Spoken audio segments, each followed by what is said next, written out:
A German gunner is sweating into his tunic inside a camouflaged anti-tank position on the morning of July 27, 1944, outside the Norman town of Avranches. He is not expecting a plane. The Americans are supposed to be days away. Then a Sherman tank noses out of the sunken road ahead, and the gunner does what he was trained to do. He fires. In the lead Sherman, a man is not in a cockpit. He is a fighter pilot, wedged into the turret, headset clamped over his ears, watching that tree line for a muzzle flash. He sees it. He keys the microphone. Under 1 minute later, 2 P-47 Thunderbolts peel out of a holding pattern and put half-inch rounds into the German position before the crew can reload. No message climbed to headquarters. No request crossed into another service. The pilot in the tank spoke to the pilots in the sky, and the sky answered. That man is about to spend the rest of his career unable to answer one question. How did they do that? Not with more steel, but faster. The answer did not come from a tank. It did not come from a factory. It came from a chain of command so compressed that for a moment it stopped being a chain at all. Here is the part worth sitting with before we go further. After the war ended, the Allies sat down Germany's most experienced field commanders for debriefing. Dozens of separate interviews, men who agreed on almost nothing else about how the war had been lost. And one detail kept surfacing, unprompted, again and again. It was not the number of American tanks. It was not the size of American factories. It was how short the distance had become between a soldier spotting a target and a bomb finding it.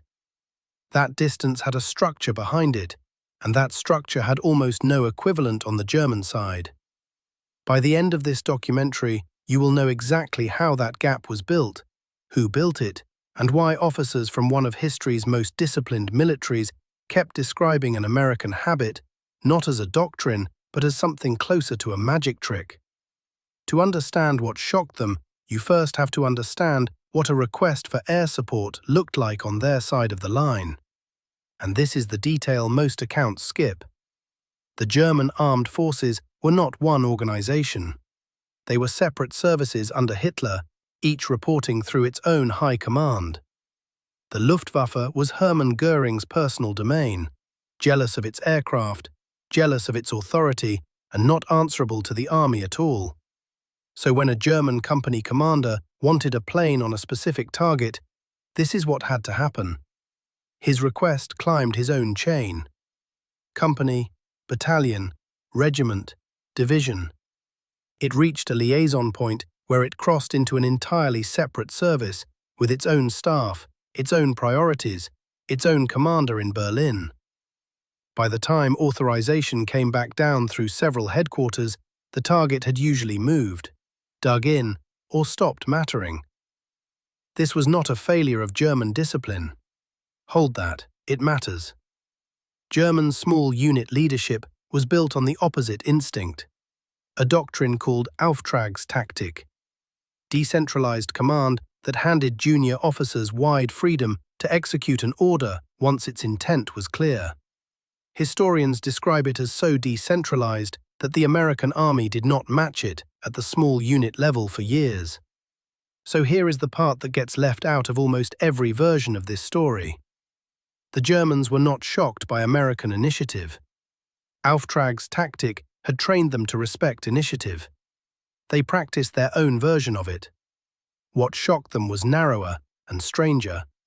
It was that the Americans had found a way to compress an entire cross-service chain of command down to 2 men and a radio frequency, without dissolving the chain itself, without abandoning rank, without disorder. They had, in the words of one post-war German account, shortened the distance between the eye and the fist. And no amount of German staff procedure, built over decades, could plan around it anymore. The officer most responsible for that compression was an American airman named Elwood Richard Quesada. He was not an easy man. He was a fighter commander who had enlisted in 1924, flown his way up through the ranks, and by April of 1944 held the rank of Major General, commanding 9th Tactical Air Command in support of Omar Bradley's First Army. Quesada's problem in the weeks after D-Day was blunt. American fighter bombers were fast, armed, and available.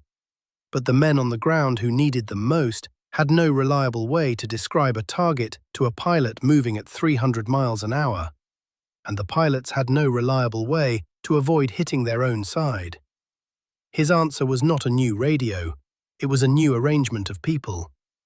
Hold that thought, because a German officer was about to watch that arrangement dismantle everything his own staff had spent a career building. Quesada began placing fighter pilots directly inside the lead tanks of advancing columns.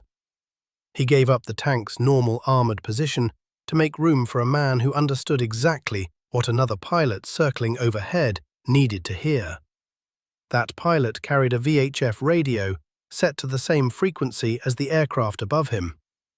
He was not a translator between services.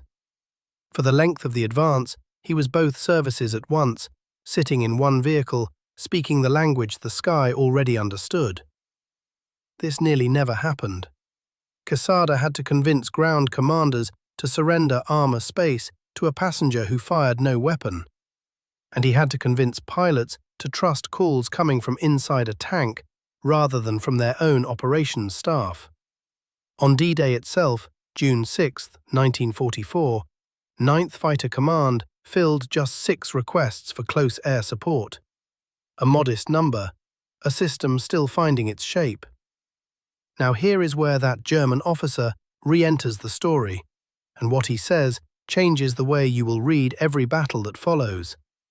By the last week of July, during the breakout that came to be called Operation Cobra, the system had a name: Armored Column Cover. 4 P-47 Thunderbolts rotated over each advancing column in continuous hour-long shifts.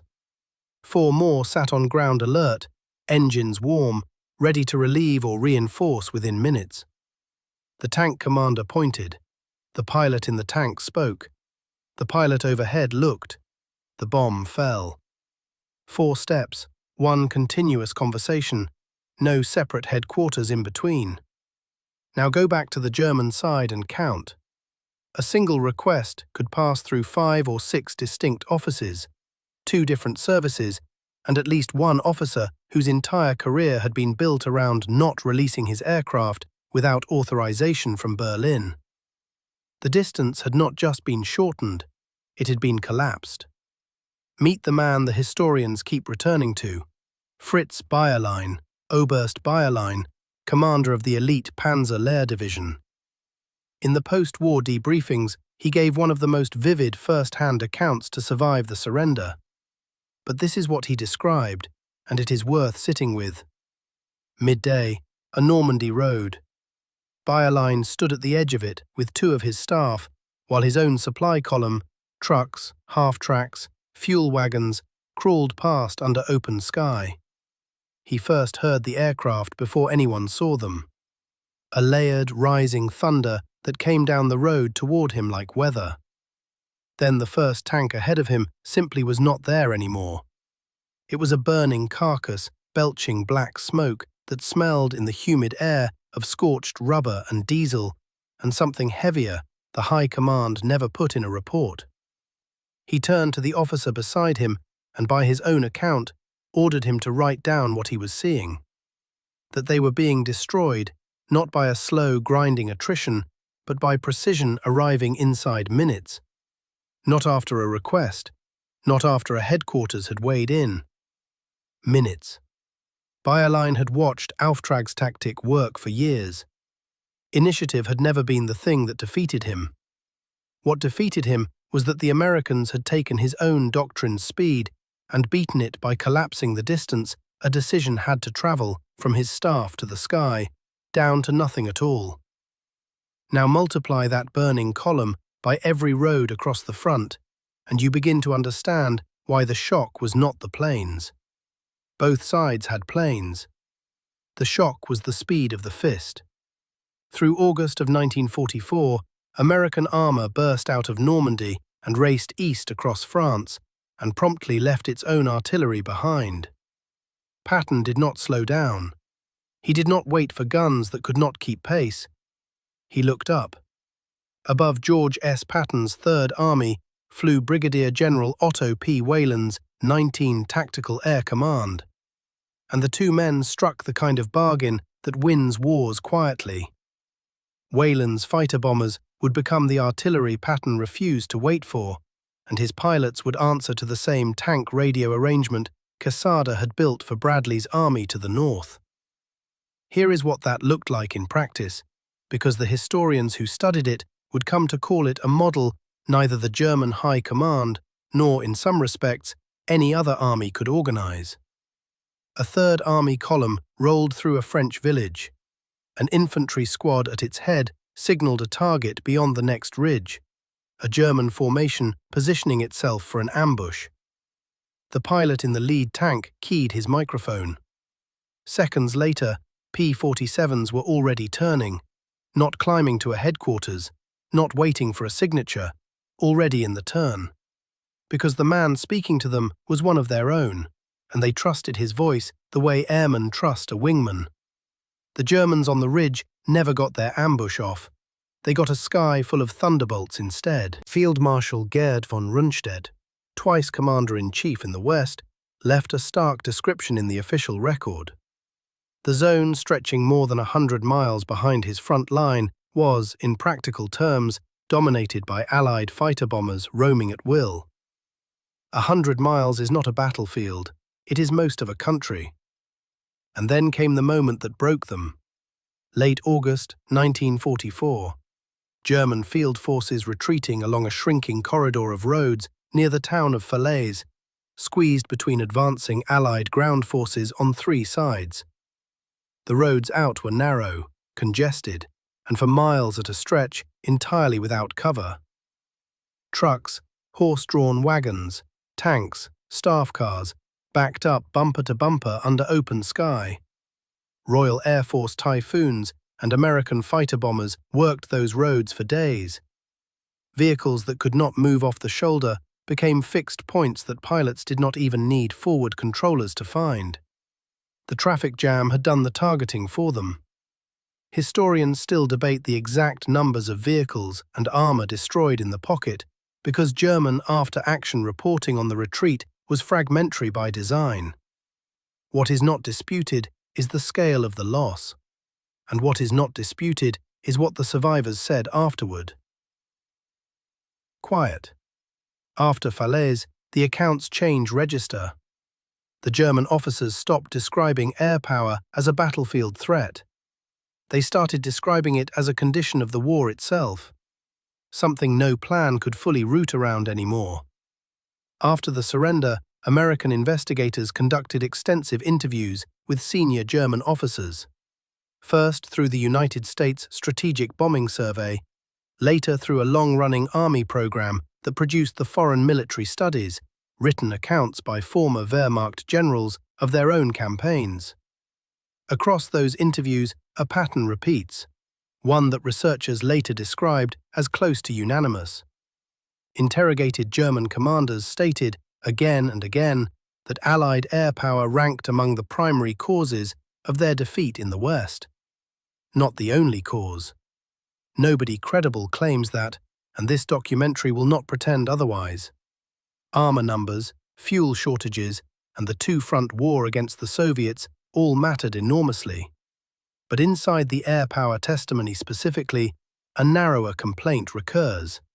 It is that the distance between an American soldier seeing something and an American aircraft destroying it had become so short that German staff procedure, built over decades, could no longer plan around it with any confidence. The shock was not the planes. Both sides had planes. The shock was the speed of the fist. Quesada went on to a long post-war career. In 1958, he became the first administrator of the newly created Federal Aviation Administration, applying to civilian air traffic some of the same instinct for cutting unnecessary steps out of a chain of command. Weyland stayed in uniform. He later commanded Far East Air Forces during the Korean War, where the tactical air control methods built in France in 1944 were formalized into standing doctrine. If you value documentary history built from the record rather than the myth, subscribe. This channel exists for that purpose. Two men, one radio frequency, and a habit of war the rest of the world would spend the next half-century copying. Return for a moment to that sunken road outside Avranches. The tank commander who called the strike never knew the German gunner on the other side of the tree line. But somewhere in the paperwork of that summer, in an armored division supply record, there is a line item. Headsets and cable, requisitioned so a man with wings on his uniform could sit inside a tank turret instead of a cockpit. It is not a dramatic document. It reads like every other line on the page. It is also, as much as any single artifact from that war, the reason a German officer standing in a tree line in July of 1944 did not have time to be surprised twice. The story of how a war was lost is told in the distance between an eye and a fist, and that is a distance worth understanding.